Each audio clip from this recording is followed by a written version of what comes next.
Je suis quelque part un agriculteur ou un paysan, même si je ne suis pas très fréquent dans les champs.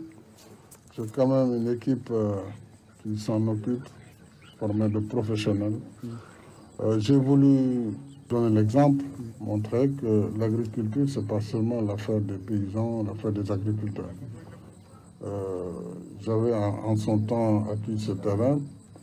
J'y ai développé, bon, c'est de nouvelles plantes, hein, des manguiers, des limetiers de Tahiti, c'est des sortes de clémentines, et d'autres agrumes qui ont été donc développés ici, mais aussi de la pastèque et de l'arachide, c'est pour l'hivernage, la pastèque, le papayer aussi, et il y a des brise-vents qui ont été faits par un mur d'eucalyptus. Tout ça, c'est pour montrer ainsi que les cocotiers, qu'il doit être possible de développer aussi des fermes modernes, de faire travailler les populations dans les environs et surtout de développer une agriculture avec une haute valeur ajoutée.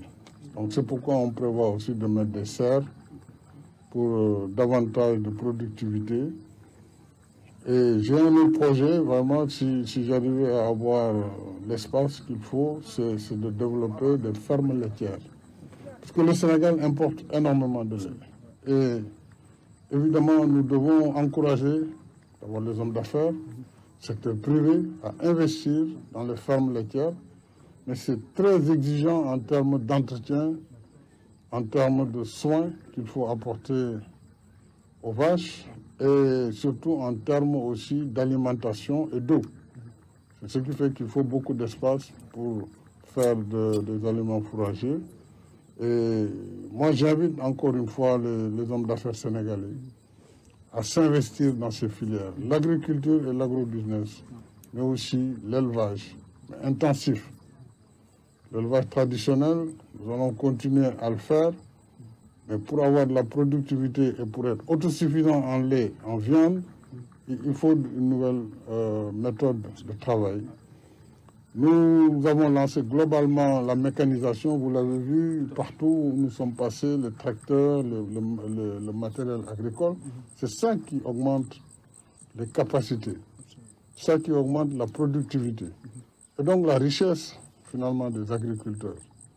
Et je crois que c'est ça l'image aussi de l'agriculture moderne du Sénégal de 2020. Et je vais renforcer les moyens du ministère de l'Agriculture pour que les coopératives agricoles, les coopératives d'élevage puissent se moderniser dans les techniques culturelles, mais aussi dans l'encadrement et la commercialisation.